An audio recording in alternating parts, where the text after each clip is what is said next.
Yeah, so if you ask probably 100 addicts what addiction is, you probably get a different answer from every single one, and certainly me and Liam are that. So you can be addicted to a substance or a behaviour. So this man was substance, I was behaviour, drinking, drugs and gambling.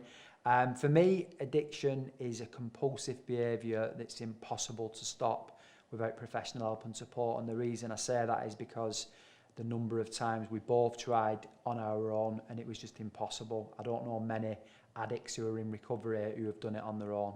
What about you? What's your take on it? That was pretty good, that. Yeah. So much like Mark, I just think it involves more than a substance or a behaviour. I know a lot of people might have a discussion around whether it's a disorder, a personality trait, even the word disease is used in some circles. I think it involves obsession, the mental bit. I think compulsion, which is kind of like the physical need. But I think one of the defining factors of addiction for me is progression. And I think that's one of the things that differentiates it between a habit and addiction, is the fact that over a period of time you need to do it more or it becomes a bigger issue and volumes and things like that increase. Yeah. So yeah, I think there's a number of parts to it. Ones, yeah. So following on from that, who's at risk and what are the risk factors? So I think who's at risk, there's definitely people who are more susceptible, but to be honest, the short answer to that is potentially anyone and everyone. And when we say that, what I mean by that is we've got more potential risks in society of things we can be addicted to. It doesn't have a type, it doesn't have a background or a particular demographic. You know, addiction can affect anyone. But then also the reason why we say everyone is because it doesn't just affect one person. So I think we can all potentially be touched by addiction at some stage. And you know, involving yourself with kind of like dangerous or risky behaviours at vulnerable times in your life, things can quickly go from a habit to a coping strategy to addiction. It'd be easy to think there's a type, but in all honesty, it can affect anyone at any one age. I've met people who've placed their first bet at the age of 32 and by the age of 35 it's a massive problem. Some people place their first bet when they're in the teens, but also when you walk in treatment centres or whether it's a fellowship group, whatever it may be, you see people from every walk of life, so it's certainly not got a type. In terms of risk factors, it's probably just worth touching on. Like I say, there are definitely people who are more susceptible because of this thing called addiction. But there are definitely some risk factors that can play a part. So risk factors, you know, sort of people and places, where you spend your time, who you spend it with. If you're around certain things, you're more likely to potentially get involved. Home life, you know, what's going on in your home life and things that might be happening can mean you may turn to things or things may become more normal. I think anyone who struggles with potentially mental health is certainly more susceptible to addiction. And then, you know, traumatic or emotional events can mean that people may turn to external kind of like behaviours and things like that to cope. Yeah, challenging times. I think we've seen a challenging time in the last few years. Everyone going through it. We have a support line and we've certainly seen numbers on that increase. I think we're all going through different things at the minute and I think more addictions will arise from that. What are the most common things someone could be addicted to? It'd be easy to think, you know, the ones that we're talking about today, and they are, you know, we say gambling's the fastest growing addiction in the UK. I think drinking culture has always been a massive problem. Is that increasing? I'm not too sure, but I just think it will always be near the top because drinking's such a big part of, like I said, culture and society today. Drugs is a massive one. Me and Liam, you know, could sort of probably name 2 or 3 drugs that people may have been experimenting with in the teens. Now you could probably name 20. So the world's changing, but then we talk about modern addictions, and I think these are probably the fastest growing ones as well, where people would probably think they've not got a problem with phones and social media, but if you ask someone to hand the phone over for a week or even a day at times, they become agitated, discontent. That is already a problem. So I think we're only scratching the surface with the modern addictions. I think it's a massive problem in a lot of today's society. Yeah, So I think that's it. I think you've got the headline or highlight ones, haven't you? Yeah. But then there's probably some more subtle ones, you know, things like shopping. That's been a massive problem over the last couple of years. Through the pandemic, with massive implications financially. A lot of the behaviours around lying, manipulation, financial consequence. You know, exercise, work and food, you know, out of balance can cause big problems in a number of different ways. And then, you know, I think the one that we always used to talk about when we were at school in terms of addiction was smoking. But that's changed. Now we've got things like vaping to contend with.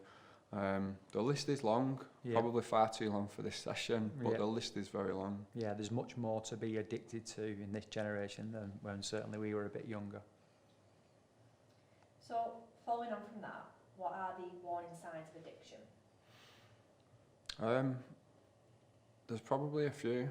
I think I don't think it's about volumes or kind of amounts or frequency initially. I think it's about how something's making you feel and the reasons why you're doing it. If you're doing something to change how you feel, to escape, or as a method of distraction from what's going on, I'd say that's a warning sign. I think if you are discontent, frustrated, tetchy when you can't do it, if you're maybe doing something that was once social and you're now doing it on your own, if you're kind of isolating, I think if you're lying about your behaviour, that's a big one, you know.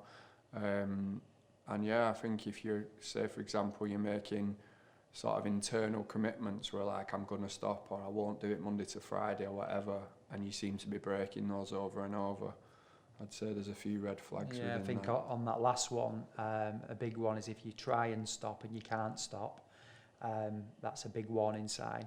They probably say if you can sort of get past the 30-day mark, or if you can stop before 30 days, it's a habit. If you get past 30 days, it's probably an addiction. Both Liam and I tried to stop a number of times and just couldn't do it. So if you try and stop something and can't stop, that's a big warning sign. So what are the important things to remember surrounding general addiction? That you can be addicted to a number of different things. Some of them may not have sort of the detrimental effects of some of the ones that we've spoke about, drink and drugs, but there are a number of different things. But one thing to remember, I would say, is you don't have to wait until you are rock bottom before you get that help and support. Both Liam and I took it to the extreme where we were at that point of our families thinking we weren't going to sort of last much longer. You don't have to get that. If it's having a negative impact on your life and affecting a number of different areas of your life, hit the stop button. Sadly, most addicts take it unto the extreme where they are on the verge of going to prison or having to go to rehab or in an hospital, wherever it may be. You don't have to wait till you're at the edge of a cliff before you get that help and support.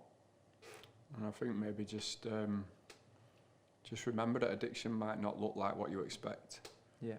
You know, it might look like functioning, it might look like coping, it might look like trying to maintain normality. You know, it doesn't have a type and it isn't always the picture that pops up in your mind, you know. There's no type. So what would you say to someone who is worried or struggling? I think if you're worried or struggling, particularly about yourself, I would say don't worry and struggle on your own. It's probably the biggest thing I could say. Addiction by definition is isolation and lonely. And I think if you've got that worry and struggle, then that exaggerates that if you're dealing with it on your own. So I'd say speak out, try to break through that barrier of, you know, worry and judgment and all that sort of stuff. Tell someone that you're worried and struggling. You know, you might not be at rock bottom, but that's good. You know, if you can reach out before you're at that point, that's better. And I'd just say, just remember that help and support is always available. You might not be aware of it, you might not see it straight away, and you might not know where it is, but once you start to have those discussions, you'll start to become aware of those options. Yeah, and there's always a way out. I think that's the important thing. I think when you're living through addiction, either directly or indirectly, probably if you ask my mum would she have ever thought I'm going to stop gambling? She probably would have said no, because I'd tried a number of times and failed. But also personally, you're thinking, is this ever going to end? And you almost sort of have given in the back of your mind, thinking, I'm just lost to this. You know, if anybody's watching this and is struggling, just to know there's always a way out. There's always professional help and support. There's many forms of that professional help and support. So don't feel so alone with it, and have some hope that there is a way out from this mess that you might find yourself in. And lastly, where could someone go to for help? Yeah, so we're going to put lots of information on the back of this video, local services, but also services that are across the UK. There are fantastic sort of groups like peer-to-peer support, fellowship groups. There's one-to-one therapy that we can put some sort of contacts for that as well. And then there's some fantastic rehabs. Like Liam just touched on there, you don't have to wait until you're at the edge of a cliff, but some people might find themselves there and feel like they're in a complete mess, and rehab might be an option. So we are going to put some sort of useful links on the back of this video, and hopefully if you are struggling you can tap into some of them resources.